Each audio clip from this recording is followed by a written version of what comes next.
Do mentors need training? Or is it enough to be a leader? Then you automatically become a good mentor. My name is Thor-Erik Gulliksen, aka Mentor Guru. I have been training mentors over 20 years, and I say no. No matter who you are or your position, you need training to become a good mentor. And everyone wants to do a good job, right? For me, as a facilitator and coordinator, I want my mentors to be best, and my mentees deserve the best mentor. Join me in my webinar, and I will show you my training and how I help them to become a mentor, and not only a mentor, but a good mentor. See you in the webinar. 各位朋友，大家下午好，欢迎各位参加由 Mentoring 导师学院和 EMCC Global 联合主办的欧洲导师与教练协会100场导师技术在线论坛。今天是第39场，由来自我们挪威的 Thor-Erik 先生主讲。他今天给我们带来的话题是：我是如何帮助他人成为一名导师的。他将用自己切身的经验，然后帮助大家如何成为一名导师，不仅仅是一名导师，而是一名优秀的导师。首先，让我们来认识一下今天的演讲嘉宾。Thor-Erik 先生，他是 EMCC 挪威的联合创始人，也是现任的总裁。他是 EMCC 认证的大师级导师，也是 Mentor Guru 的创始人。他在管理、营销、销售、教育和培训方面拥有超过25年的经验。他在1999年的时候，那个时候就已经开始担任很多导师辅导项目的组织者，然后同时也帮助了很多人，就其中包括很多组织的领导者，然后成为了优秀的导师。他还写过4本书，有2本是关于导师的，还有2本是关于企业家的。那大家如果感兴趣的话，可以去搜索，可以找个来看一看。那今天的主办方呢，一个是欧洲导师与教练协会，简称 EMCC， 是总部设在比利时布鲁塞尔的，专门为导师和教练提供国际资格认证的非营利性组织。Mentoring 蒙科是源于1981年，那它是冠军头部企业服务商，是专注于企业导师技术以及组织隐形技能管理的全球知名教育咨询品牌。蒙科的总部也是在比利时布鲁塞尔，我们在全球有近600名的专业顾问，分布在41个国家和地区，然后为很多的跨国公司、国际组织以及政府机构，提供组织隐形技能萃取以及企业导师传承相结合的培训和咨询服务。蒙科中国是专注在国内本土市场，然后在开展企业导师制以及组织隐形技能管理方面提供培训和咨询服务。我们同时也是 EMCC 认证的导师课程，然后已在中国的唯受证的导师服务机构，也是国际职业导师协会 IPMA 在中国的独家授权合作伙伴，也是组织隐形技能管理全球智库 GO-TKM 的理事单位。好，接下来我们把今天的舞台交给今天的演讲嘉宾。Okay, now let's warmly welcome Mr. Thor-Erik. Hi, and welcome to my webinar. Thank you for this opportunity, Fishy You and IC Sui, and especially thanks to IC Sui, who have been translating all my PowerPoints into Chinese.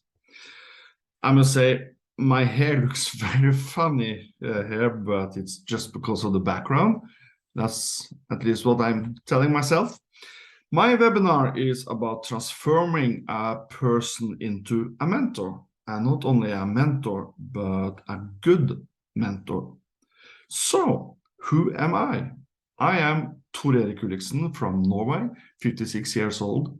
I teach young people in entrepreneurship and business development, and I do career guidance as well. So I mentor them on a daily basis.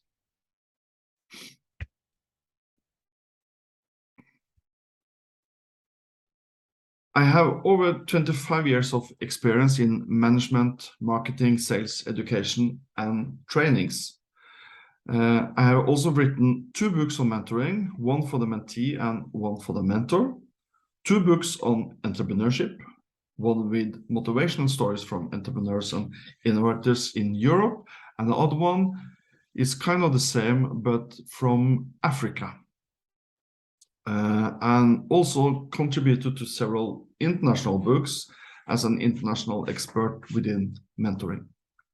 I stumbled on mentoring in 1999 and has since then have been coordinating many mentoring programs, especially for students and a mentor from the business life. I started doing this within Unit Chamber International in Norway and took my project outside and onto universities and business schools. I also do programs for refugees to Norway and new career advisors in all of the schools in Oslo, the capital in Norway, where I live. So let's get started. A lot of my mentoring programs, I get mentors from the local businesses, and most of them have never been mentored before. So I have to train them. They think it's an honor to be asked. They got the help as a student in the start of a career, and they want to help.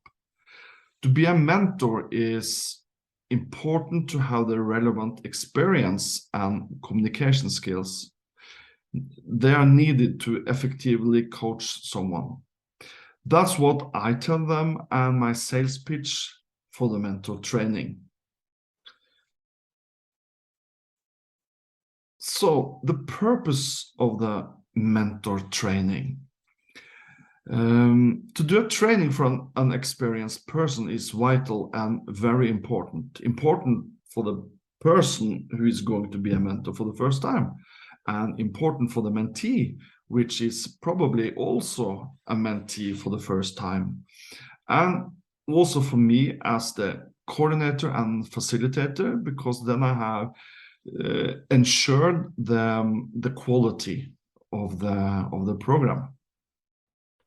And I tell them that they learn especially 3 things in the training: how they listen to mentees, the different communication strategies, and the last, how to help mentees identify and work towards the goals.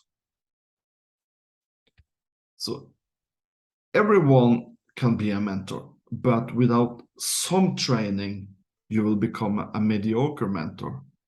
And who wants to be mediocre? If an organization thinks that the leaders are so good that they don't need training, well, if you are a good leader, you know that training and experience is vital to do a good job. And they will not accept to be mediocre. I have put together 5 tools I think will be important for a mentor, and I want to go through them for you, show them for you. The 5 tools a successful mentor should use is: number 1, active listening; number 2, effective questions; number 3, feedback; number 4, accountability; and number 5, the last one, recognition. The number 1, active listener, maybe the most important tool. You listen to potential, you listen to wants and vision. And to listen is one thing, but to active listen is something else. There is not only what they say, the mentee, but also the language of body, the body language. So to listen and concentrate when you meet your mentee is to focus and listen to what the mentee is saying, what the mentee is meaning to say, and what the mentee subconscious are saying or telling you. And that's very important, extremely important. And that's why I I mean, you need to have this training just on the listening skills. In China, you have really understand the importance of active listening. I don't know how you feel about this sign, and I hope it's okay that I call it a sign, but for me, this captures the essence of listening. You have captured everything you basically need for active listening to the mentee and all the others as well, of course. You have captured the undivided attention, the focus, and then listen with your ears, listen with your eyes, listen with your mind, and listen with your heart. I stumbled up on this sign a long time ago, and I have used it ever since. And it makes so easy to explain to people when I use this sign what you have to do when you are sitting across the mentee and you want to be an active listener.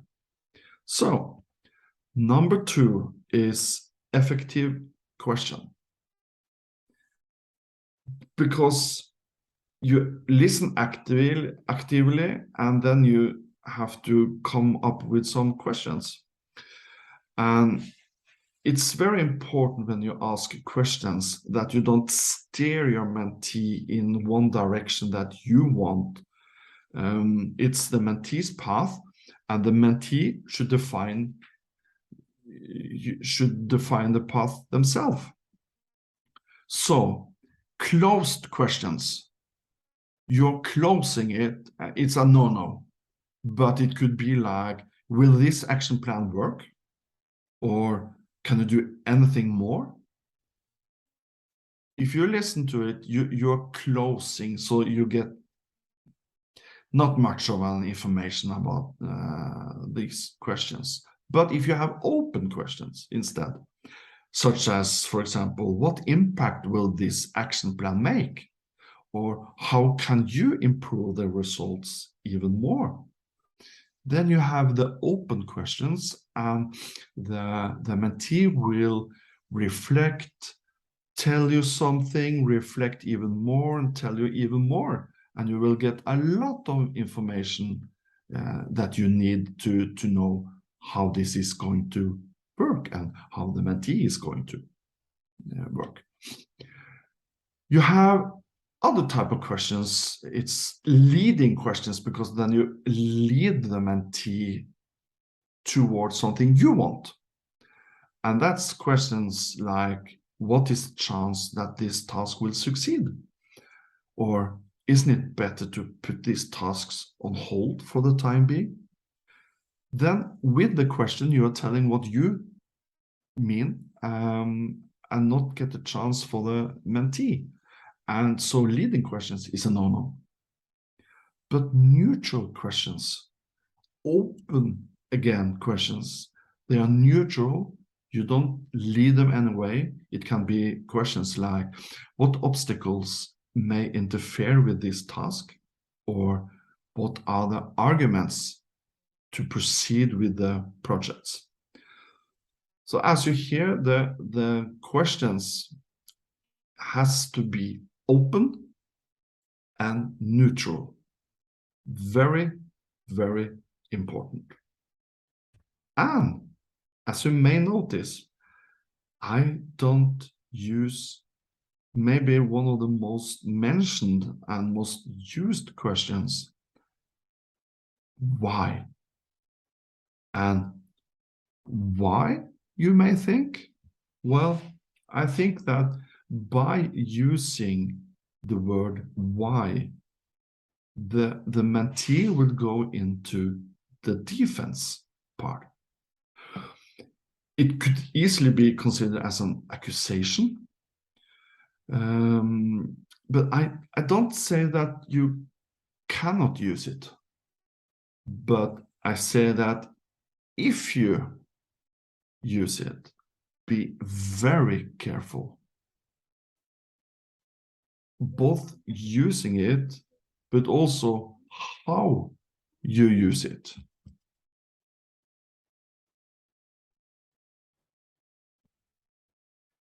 The next tool is feedback. And feedback is something else than just a comment on something. You give feedback because you want the mentee to evolve, to encourage positive change through increased drive. You want to help them further.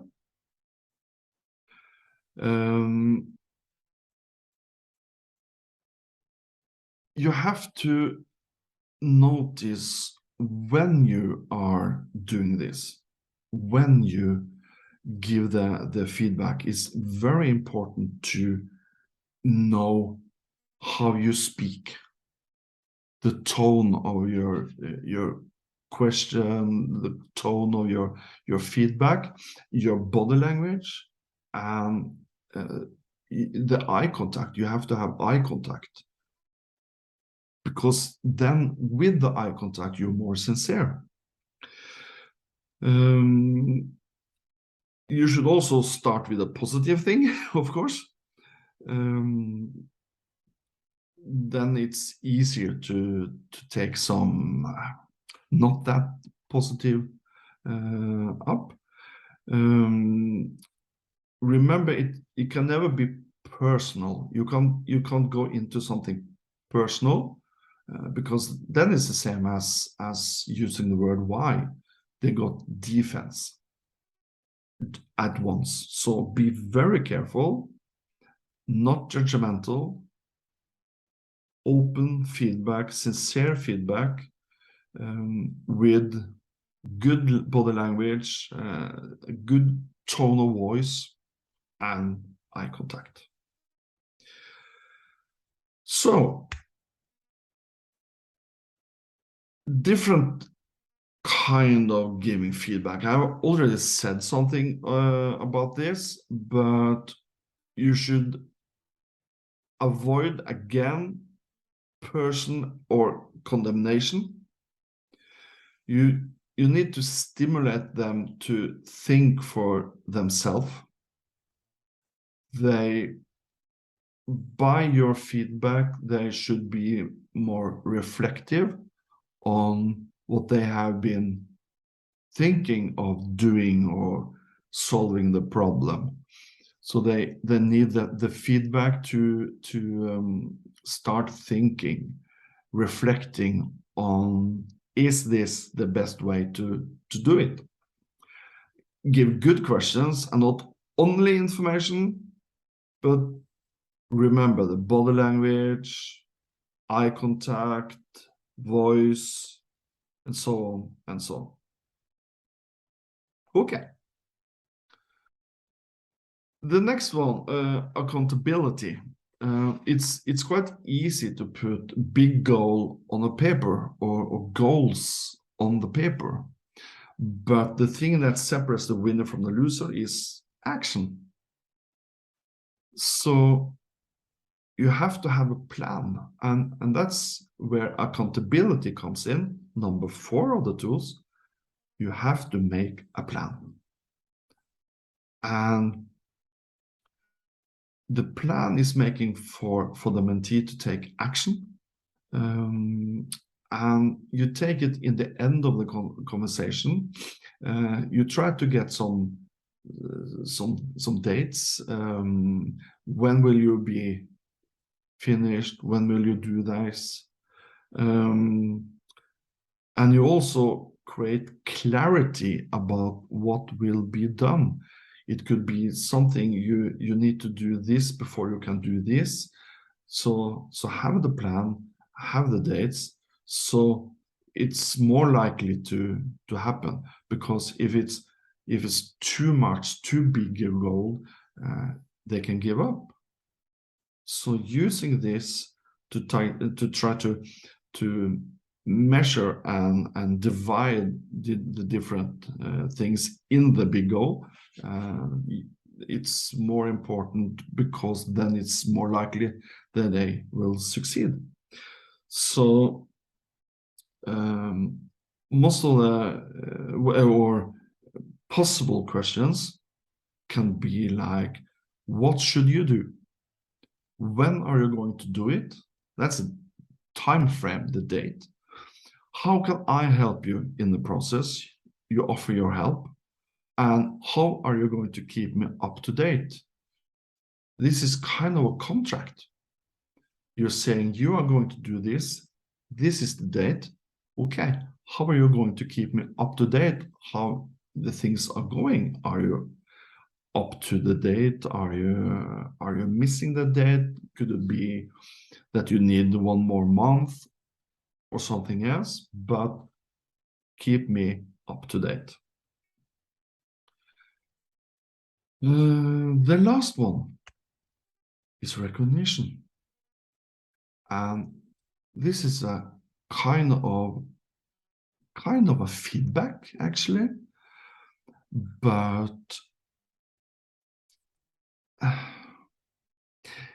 it's also the personal response and so on. But it's very important for the mentee to have the mentor say, I believe in you.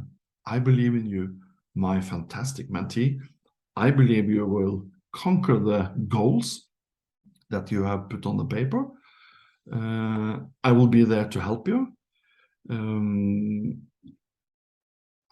I think that when the mentee listen to this from their mentor, remember that they look up to their mentor. The mentor is not a guru, but a person that has a lot of experience, and they look up to him, so, or her, of course. So if the mentor is saying, I believe in you, you will do it. I know you can do it. The path for the mentee will be much easier. And it's kind of the same as for the feedback. When I told you about the feedback session, I told you that you have to think about your body language.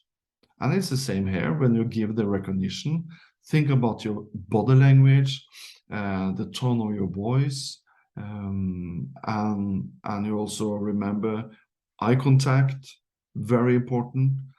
So by using the tone as tool, actually, have direct eye contact. I think that will help the mentee much longer. I don't know about the tone in China, but in Norway we are known for going up in the end of the sentence. So when we are talking, when we are giving a question or giving a feedback or something, we always go up. So we sound very positive, maybe even more positive than we actually are, but we sound very positive. And it's very important to have that kind of tone to the mentee, because they have to have that in the back, and then they can work with all the goals, everything that is going to happen. Okay, that was 5 different tools. I think it's the 5 tools you need to become a good mentor.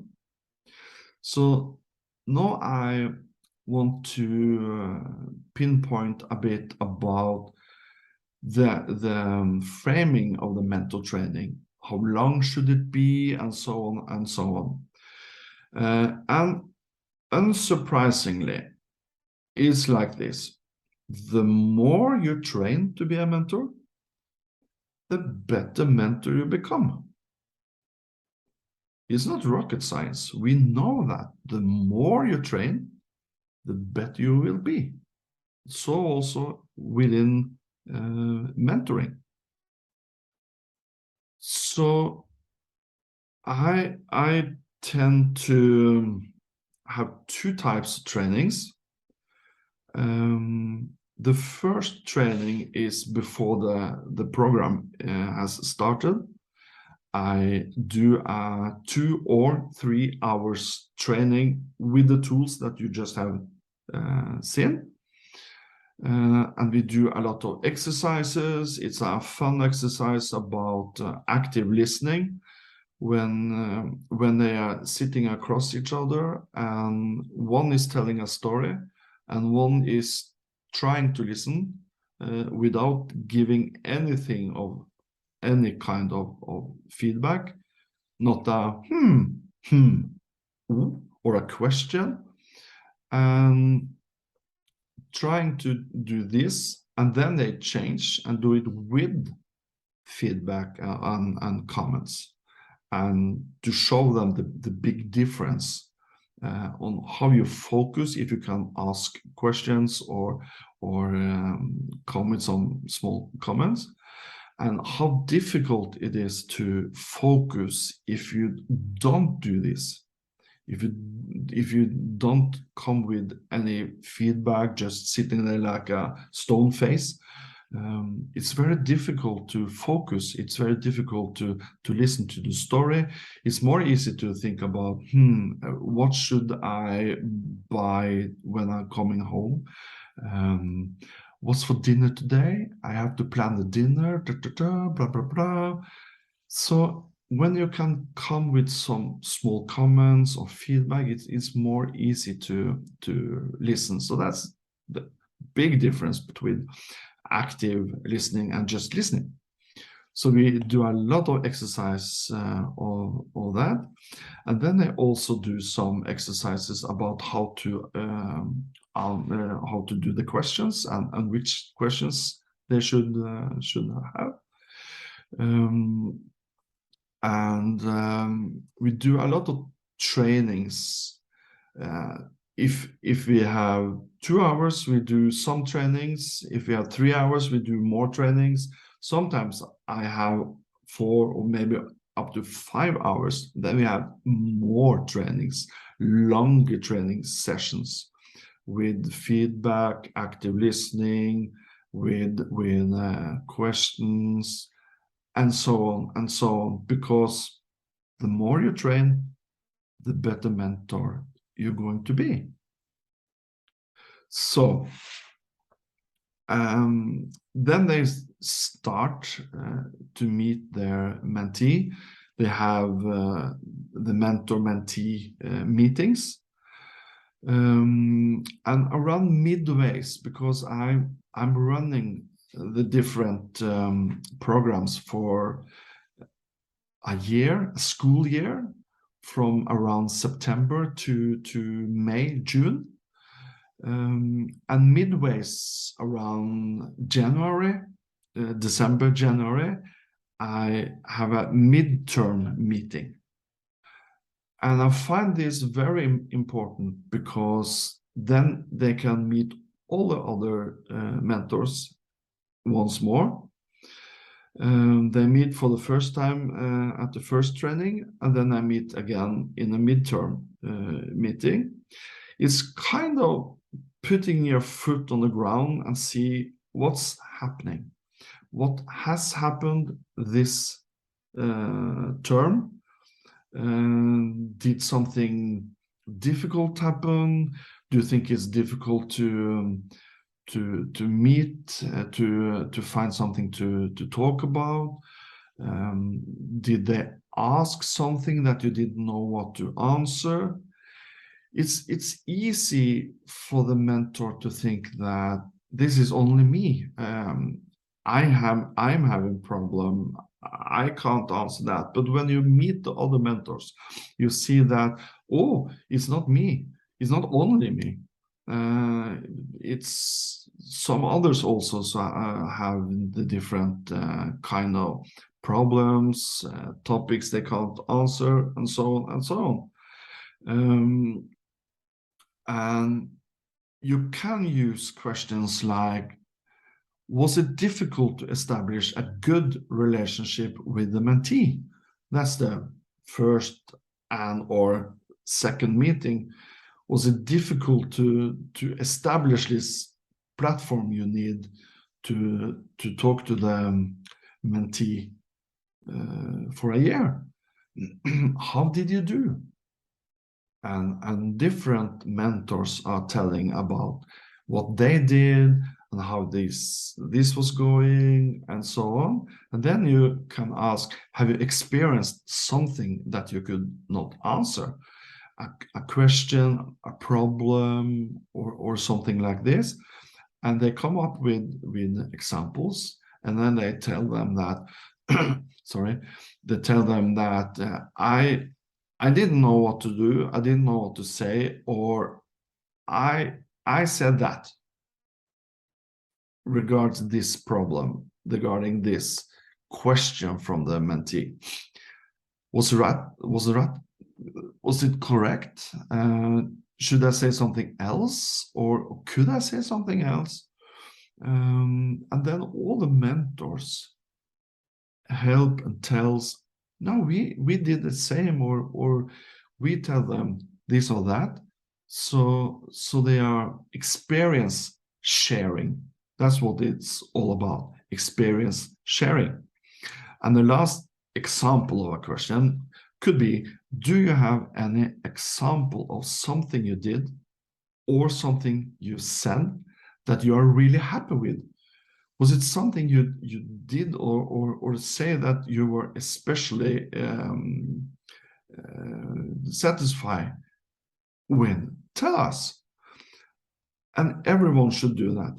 Everyone should tell something, because it's always something that they are very satisfied with. Yeah, we are very satisfied because I managed to establish a really good relation, quite easy on the first meeting, and we go really deep on every level. So I'm really satisfied with that, and I think I did a good job. Some of the mentors say that. It's important that they have something they are happy with. Don't ask them, was it something you did wrong? Don't ask that. Ask something you are really happy with, because then you have a positive mind, a positive attitude. And during the program, it will always be difficult to keep the pace and have the tempo. So be positive. Don't focus on negative things. The negative things will come up also. Of course, it will be something that is not that positive, and that's okay. But don't focus on it in your different questions or something. If they tell something is wrong or not that positive, a negative thing, that's okay. Let us discuss that. That's okay. But you should encourage to come with happy things, happy thoughts, because they need to go out of the room happy, looking forward to meeting the mentee next time. Because I also have a third gathering, but that's in the end. In the end, we have both mentors and mentee in the same gathering with a dinner. The mentee get a diploma for having a mentor for a whole year. We also have 4 or 5 different other type of trainings within culture, differences within leadership, and so on, environment, and that's also on the diploma. But I think the best thing we have on the diploma is 2 or 3 short sentences from the mentor. It's a kind of a short example, or a short 3 sentences. This is what I think about our time, how you have developed, how you have worked, Godspeed, good luck on your path, blah, blah, blah, something like this. I try to find, all the mentors try to find something nice to tell them, because this is something they can use when they are, for example, seeking jobs, and put it in the in with all the papers they have. I have a mentor. I had a mentor. The mentor is thinking this about me. I did this. I had those kind of trainings. I also do a training for the mentee about how they can be a mentee, and how they could be a good mentee, and how they can get the best out of a mentoring program for the whole year. I also do that, but this is mainly about the mentors. So I get the mentors to write something down, and it's really appreciated by the mentees. Really appreciated by the mentees. So I think that's one of the important things to do as a coordinator and facilitator. That's to gather 2 or 3 lines from the mentor to the mentee on the diploma that the mentee is getting in the end of the program, the last evening together.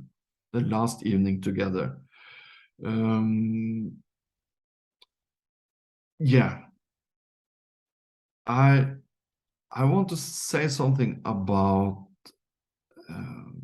having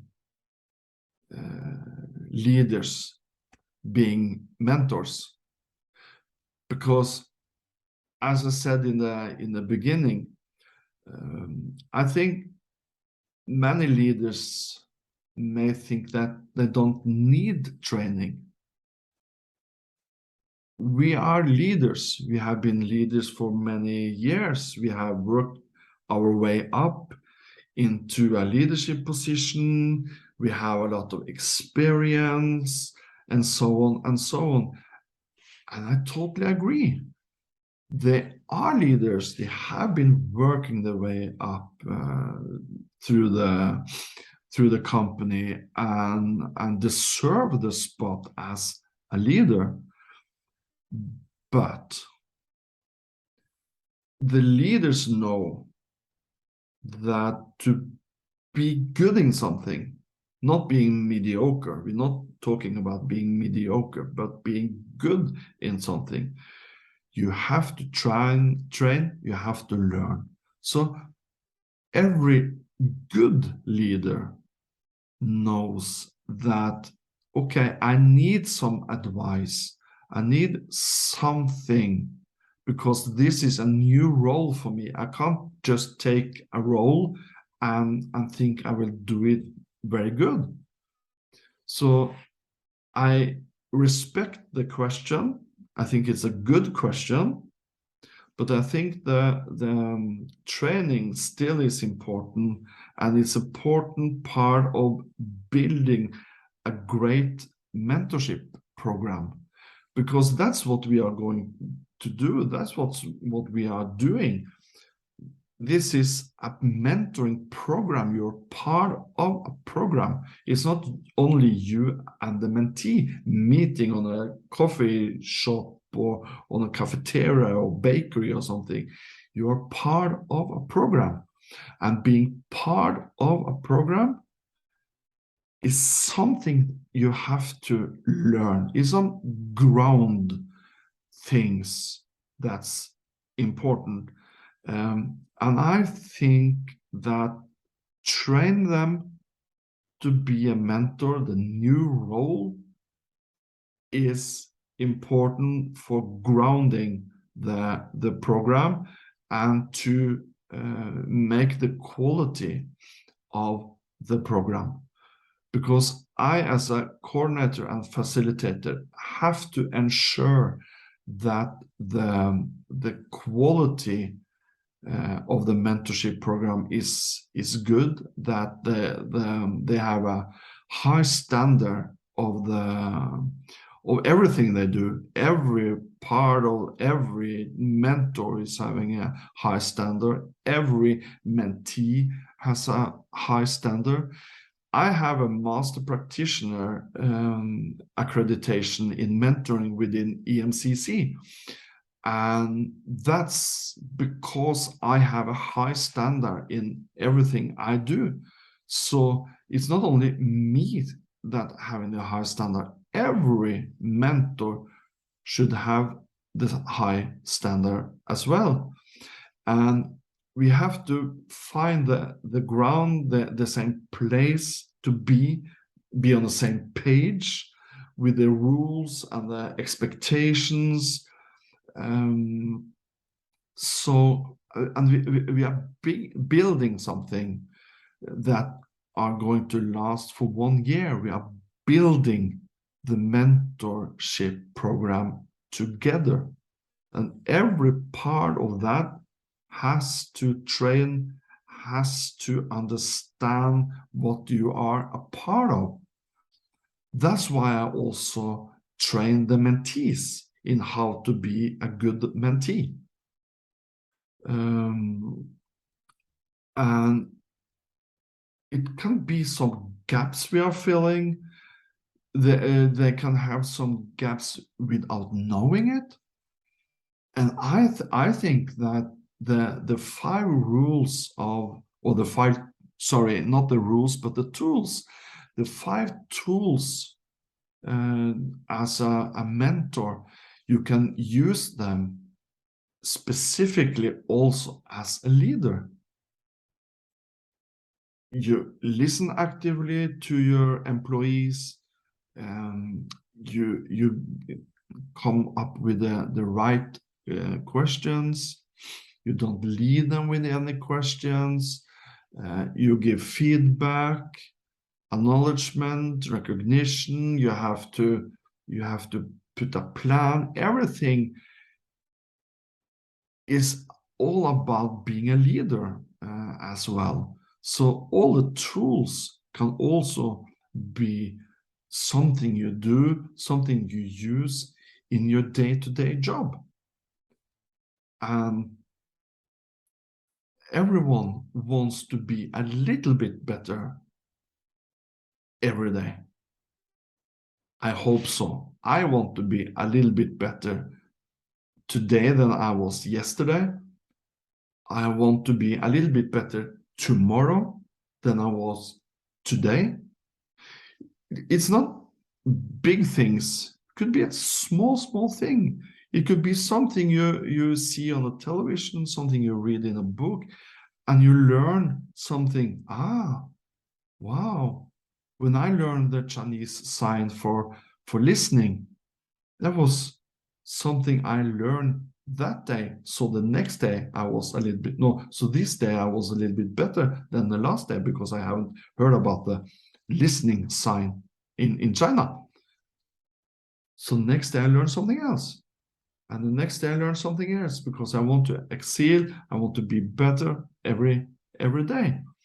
And I believe that training to be a mentor greatly improves the mentor's communication with the mentee, because it's a bit different conversation that you have with a friend or something, because the feedback is different, because you want to come up with a feedback that are evolving the mentee. So the feedback is a bit different, the communication is a bit different, and they have to know that. They don't know that if you don't have the right training. And second, training helps mentors assess and understand their mentees. They understand the mentee better with training. And they have to also accept the mentee where the mentee is right there and then. Because during the mentorship program, the evolving for the mentee is huge, but also involving for the mentor, but for the mentee is huge. So I can't stress this enough, because I have met so many people saying that I am a leader, so I don't need training. And I say, maybe I say to them, well, good for you that you reach to be a leader without training, without trying to learn something, because that's what I'm offering you, to learn something new. And not only something you will put into a mentoring program, but something you also can use and be an even better leader. Because a lot of or mostly of the mentoring programs, and mostly of the time you are mentor, this is beside your job. You're not getting paid even in Norway. You don't even getting paid to be a mentor. Also, a lot of countries in Europe, they don't pay the mentee. No, sorry, the mentor. A coach, it's easier to get paid, but as a mentor, it's not something you do. So you have to have something for the mentors, and I strongly believe that they are learning a lot. They are learning a lot from the mentee, because most of the time the mentor is older than the mentee, mere experience. So the mentee can offer their point of view in different things. They are young. They look at the world in a total different way that the old people are looking at the world. And when I'm saying old people, I don't mean 80, 90 years old, but 35, 40, 45 or something. They have their point of view, they have their point of how they look at the world. And suddenly a person aged maybe 18, 19, I even had mentees which are 15, 16 years old, and they look at the world, they look at everything completely different than I did, and also a lot of the mentors. So they can learn you the new way to look at life, look at everyday life, look at the environment, the different branches, yeah, everything. Maybe it also some mentors have said to me that this helps me to understand my children. So maybe it's also helping you to understand your children. What do I know? But although you have different do's and don'ts, you have different benefit from working together.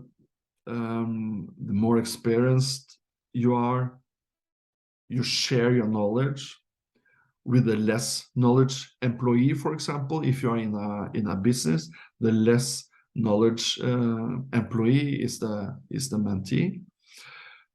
And you help them to advance.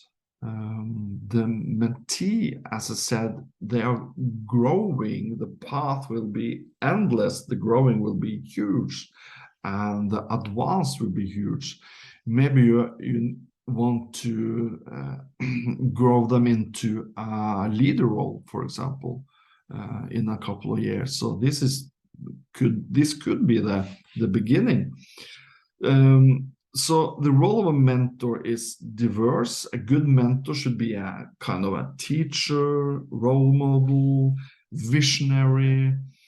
And in every role, it's a right way to do and it's a wrong way to do things and approach mentoring. If you look at the mentors do and don't, if you look at the mentors do, you have to keep the relationship professional. That's a do. That's a yes. The relationship with the mentee has to be professional. I once was asked by a mentor, they come to me and they said, my mentee was asking me how old she should be when getting the first child. And that mentor felt that this was too personal, but didn't know what I was expecting as a coordinator and facilitator. And I said, that's something you have to tell the mentee, that, you know, this is too personal. We have to be professional. This is something you can ask your friends, not the mentor, not me. Another do for the mentor is to respect the mentee's culture, the differences, and of course the privacy, as I said. But the mentee has, maybe it's 18, 19 years old, the baggage of a 19 years old mentee is less than a mentor's baggage, which is maybe 50 years old mentor. But and also what they mean and think and do, but you have to accept that they are on their level, and the culture could be different. In Norway, for example, we have a lot of different cultures. The school where I am teaching the 18, 19, 20 years old students, I think it's around 80% outside Norway. Different countries. It could be Turkey, Sweden, Poland, Pakistan, India, African countries. But I have to accept and respect the culture that they are bringing into the classroom. And that's the same for the mentor. You have to respect the mentee's culture, their mentee's differences, and what they know now in the beginning of the mentoring program. You have to respect that, because if you be a good mentor with them during this mentorship program, it will be a completely different mentee after 1 year. Completely different mentee after 1 year. So accept and respect where they are right now and then when you meet them for the first time. And the last do. Be kind but honest when giving feedback to the mentee. That's really important. You can't say something that you don't mean. You can't say something like, I think the mentee wants me to say. No, you have to be kind, but you have to be honest in the feedback. In the long run, honesty is the best. And honesty will make the the mentee go the right path, the right way. So that's really important. I can have 10 slides about do's. I can have 10 slides about don'ts, but I just keep it simple, having 3 do. And my 3 don't, that's for the mentors to don't do this. Like they say in a movie, don't do this at home, but the mentors don't do this. Don't force the mentee to have one direction or move them into one direction. Don't force them to go in the direction you want them to go. Don't do that. That's what we also have talked about the questions. The question, the feedback can lead them one way. Really, really careful here. Don't force the mentee to move in one direction, maybe the direction you want, but it's not you that are going there. It's not you that is doing this or solving this problem. It's the mentee. So let the mentee move in their direction, in the direction they want. Another don't for the mentor is being overly critical, because being overly critical, you don't move your mentee at all. You get them to defense. Remember what I told you about the why. Being overly critical is the same. They going into defense. Maybe they even get a bit angry on the mentor and telling themselves in the head that I am not going to listen to the mentor anymore. I have to meet him. We are in March. I have to meet my mentor 3 times, and then it's over. I have to shut up in 3 meetings because I don't want to listen to my mentor anymore. That could be what's happening if you are being too critical for the mentee. It's the same with respecting the culture. It's the same with being honest when giving feedback, but keep it positive.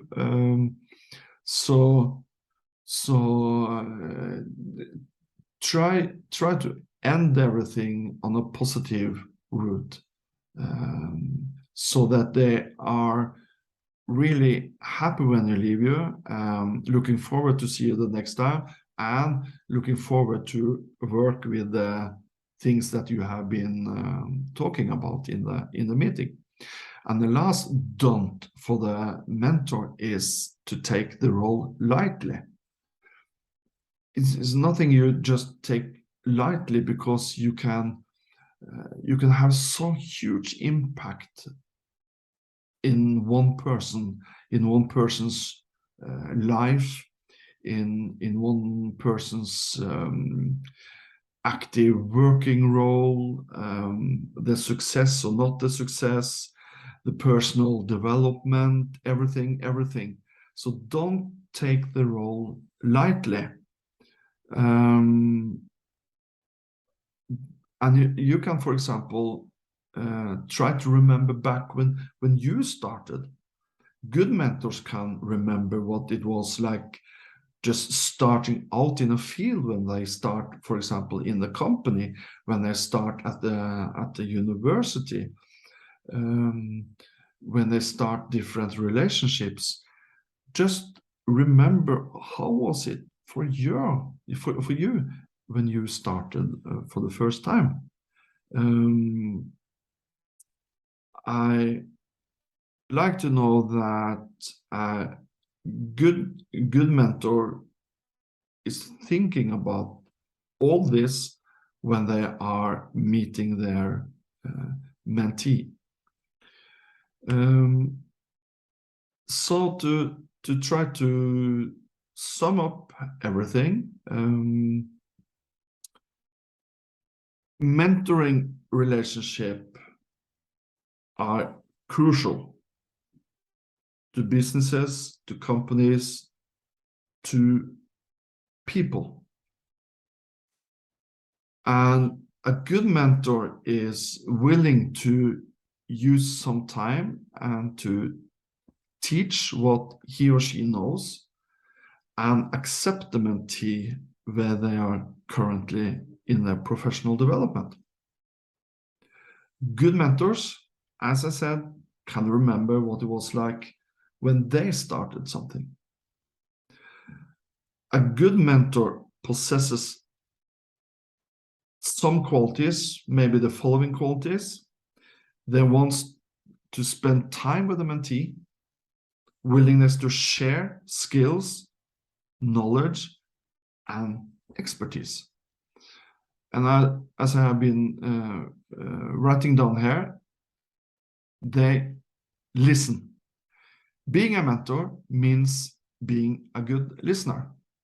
Listen to your mentee and listen to your mentee's goals, the problems and aspirations, and listen carefully without interrupting or without judging.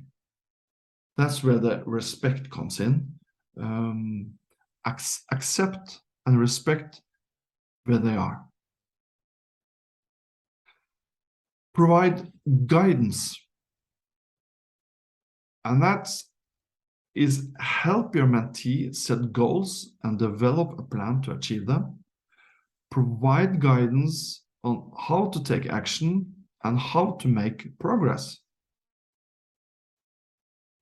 And the last, provide constructive feedback. Providing constructive feedback is essential in mentoring. Give your mentee feedback on what they are doing well and where they can improve. So if your mentor, or if you are doing or mentoring and are a mentor yourself, if you are doing those three, listen, provide guidance, and provide constructive feedback, if you're doing that well, if you're doing that, you are a good mentor. And that's what this is all about, being a good mentor for the mentee. Because if the mentor is good, the mentee also will be good, because they try to look at you. How are you doing things? How are you saying things? How are you reflecting? How are you giving feedback? And so on, and so on, and so on. It's like you are on the stage, and a lot of people are watching you every step.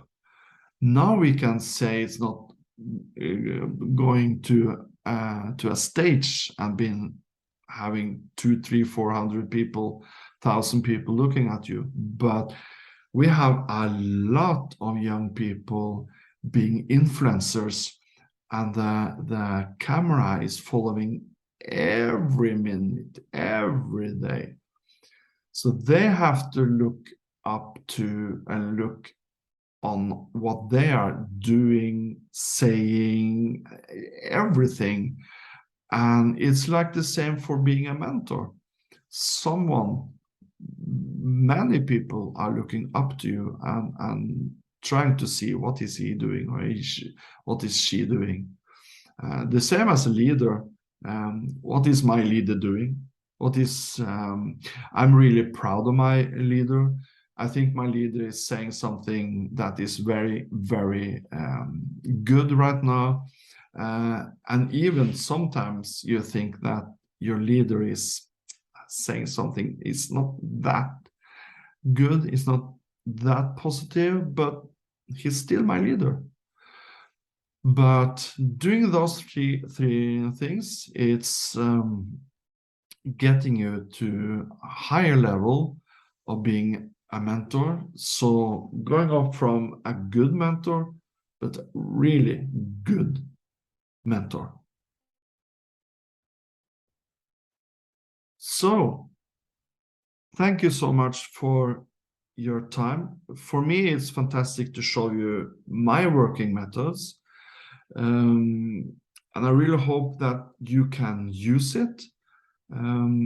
You're getting the PowerPoints, so use them, use the tools, make your own mentor training program.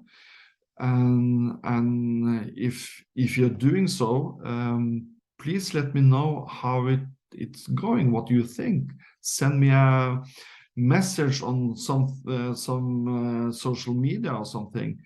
And if you think that, well, I think Thor-Erik is missing one important tool, send it to me.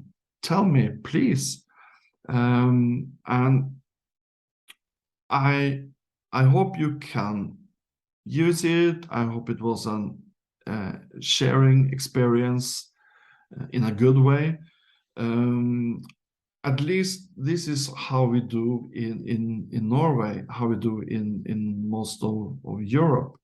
So can we maybe learn something from the high up in north where the weather is so cold?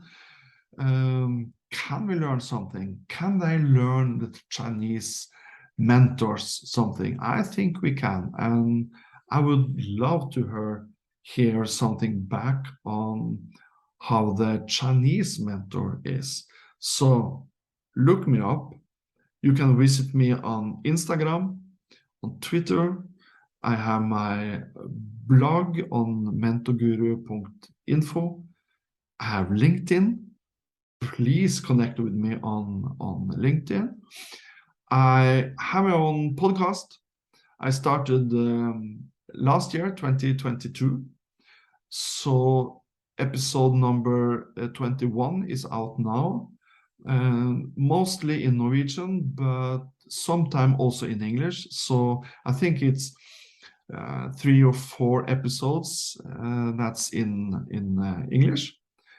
You can listen to it at Spotify, Apple Podcast, Google Podcast, wherever you listen to podcast. I hope you can listen to my podcast. I'm call it The Talk by Mentor Guru. So hit me up. Thank you very much. Thank you for the great honor to talking to you, using your time. I'm really looking forward to the Q&A, which is coming up shortly. Thank you, Mr. Thor-Erik. Thank you for your sharing about mentor training and about being a mentor, not only a mentor, but a good mentor, and also leaders becoming mentors. Thank you very much. And considering the time, we will leave 2 to 3 questions. 非常感谢我们 Thor-Erik 先生今天的分享。如果大家有问题的话，我们现在可以提问，现在是提问环节。I leave 2 questions in the chat box, and Thor-Erik, we can answer the first one. Yes, please do. Yes, I will read the question first. It's true that good leaders don't want to be mediocre. What distinguishes leaders accepting mentor training from those don't in terms of job performance? 第一个问题呢是说，确实一位就是优秀的领导者，确实就是不甘于平庸。那对于那些接受了导师培训的领导者，跟那些没有接受导师培训的领导者，他们之间是会有什么区别？主要是在就是他们在工作岗位上的表现，就是有什么样的区别 ？Please. I think it's a really good question because some leaders, they think that because of their leadership, because they are leaders, they don't need any training. So we see that leaders, they took the training, the mentees are more satisfied. I see. Yeah. 第一个这个问题呢问得非常好。首先是确实我们有很多领导者，他是认为，因为他具备了这个领导方面的能力，他就不再需要接受这个培训了。但对于那些接受了这个领导力的培训呢，他不管是自身还是学员的满意度都非常的高。Yes, because when they don't take the training, they haven't learned how to be a mentor. They are going to be the leader who is talking to an employee, and that's what the mentee says. They treat me like a worker, a colleague. 那对于那些没有接受这个导师培训的那些领导者来说，我们根据这个学员的反应啊，他们就说，他们就是这个领导者，他可能对于我，就是我们的交往过程当中，他是仅仅把我当成了一个同事。Yeah, so I try to tell the leaders that the two difference, and honestly, they don't say no anymore. They accept to be there because it's not that much time, and they see the difference between how it is for the mentee, and that's the most important. 那对于那些接受导师这个培训的这些领导者来说，其实对于他们而言，他们并不需要花太多的时间，但他们同时呢，也能在这个学员的身上发现很大的变化。So I hope that answered the first question. Yes, yeah. Okay, question number 2. I can read it in English, I see. The first, do keep the relationship professional. What if the mentee suffers from private life that greatly the performances at work, and they only want to share this with you as your mentor because they look up to you and want your help? 那第二个问题是提到了刚才就是说导师的有所为和有所不为。那第一个有所为就是说在这段导师辅导关系中保持专业性。那但也有一种情况就是我们学员因为可能是对这个导师他比较敬重，然后他比较相信这个导师，所以他会跟这个导师就是倾诉自己可能在生活上遇到的这个问题，然后这个生活上的问题也严重的影响到了他在工作上的表现。他就非常信任这个导师，然后就想跟这位导师分享，寻求这位导师的帮助。And that's also a very good question because this is going to happen. This is something we discuss in the mid meetings when they tell us what they have been talking about in the meetings, and this is typical one of the things that comes up. I say. 这个问题呢，确实其实也是经常发生的，特别是导师们他们在中期这样中期会议，大家在见面的时候，然后大家相互讨论自己遇到问题的时候，也会经常提到这一点，就是可能学员他们会就向自己分享一些比较私人上的事情。And for me as the coordinator, I can't stop them for doing this. I can't stop them from asking the questions or answering, but the coach or the mentee, the mentor has to know that if you feel you can answer, it's okay for me as well. If you don't, then tell the mentee, this is too much for me. 那这个我作为一个协调者呢，我也不能说就是打断他们，或者是让这些导师也打断学员，让他们就不要分享这样的事情，或者说问类似的问题。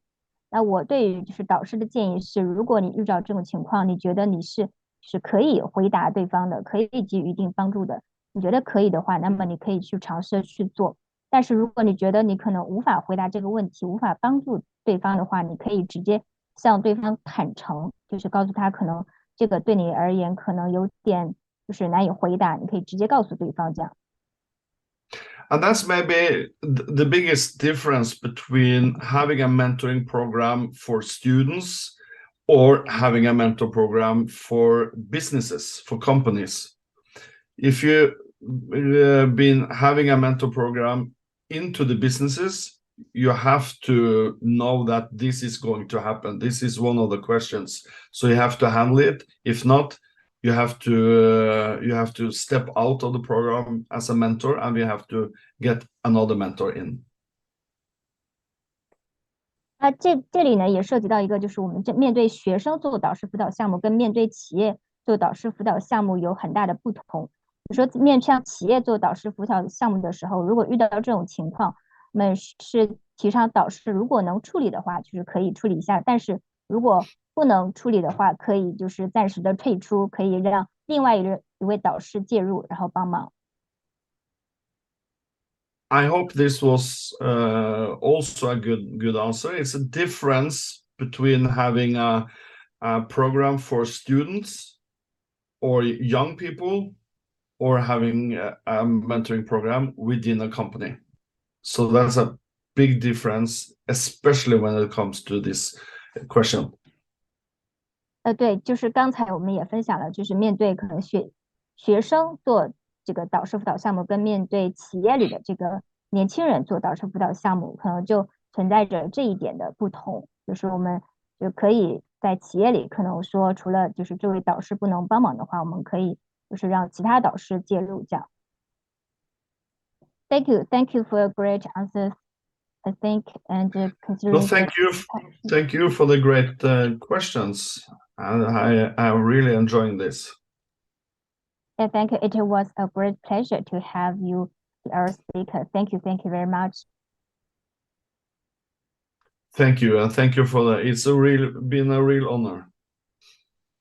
And thank you. And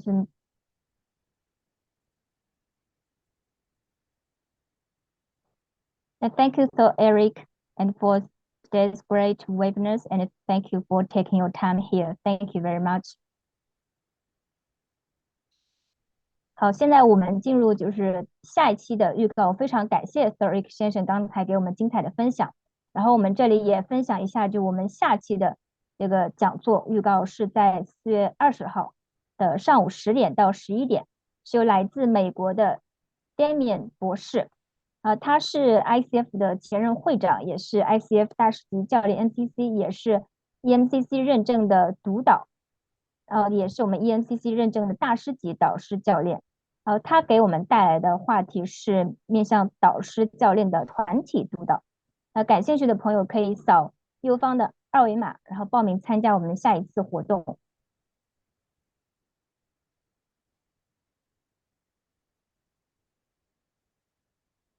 那在这里我们也跟大家特别分享一下，我们即将在4月18号，也就是下周二，我们即将举行一次投后管理新思路研讨会。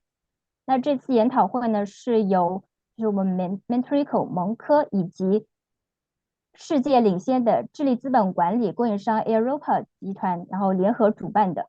我们这次特别是面对中小型企业，因为我们知道融资难是很多中小型企业面临的难题。那为了帮助就是特别是知识型的中小型企业，然后创造融资的机会，我们也特别引进了 Europa 它开发的智力资本评估计划，也是简称 ICE。然后这个 ICE 计划它经过了40多年的检验，然后也是经过欧盟的认证，大力支持推广以及推广。那这次活动我们将由多位海外的智力资本专家，然后参与到我们的这次活动中，跟大家进行分享和交流。我们也非常欢迎大家的参与。此次活动的话，大家可以扫右方的二维码，然后了解这次活动的详细信息以及报名方式。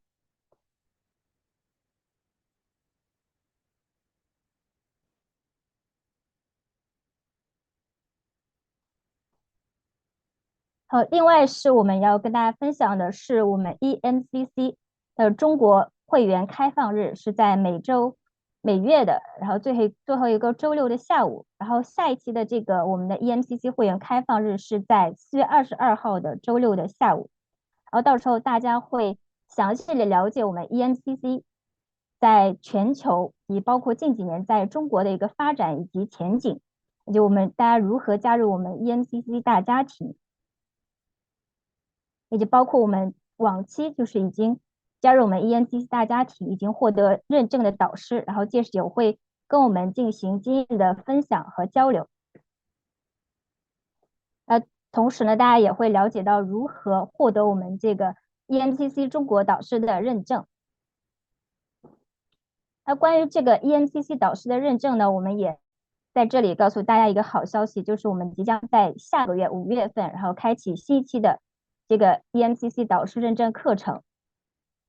这个 EMCC 它导师认证是在全球140多个国家通用的。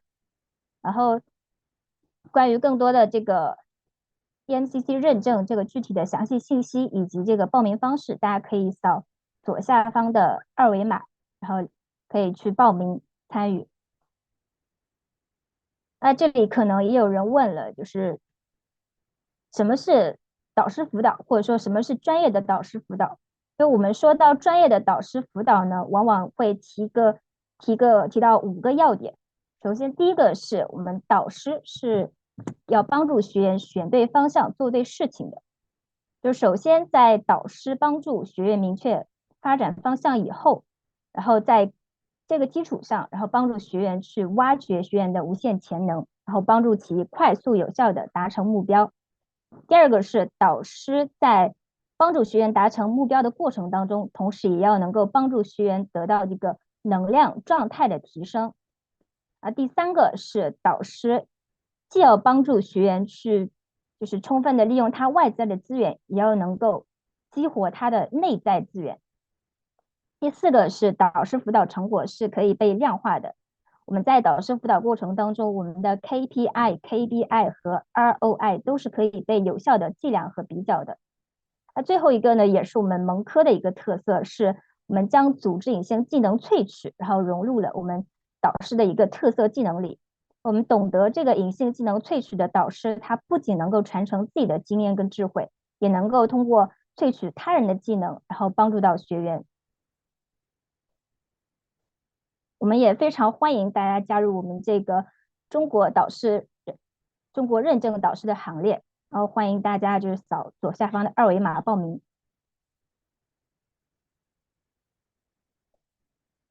最后我们跟大家分享的是，我们即将在今年9月3号到5号举办第2届全球组织运行技能管理论坛。关于这个活动的详细信息以及门票的相关信息，大家可以点击下方的官方网址 www.GO-TKM.org， 然后去进一步了解。也可以扫我们右方的二维码，加入我们这个论坛报名的意向群。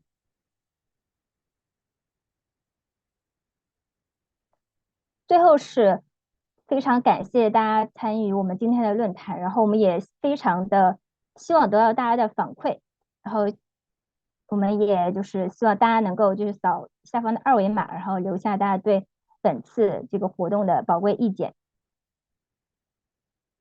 好，今天的讲座就到这里，非常感谢大家的参与，我们下一期再见。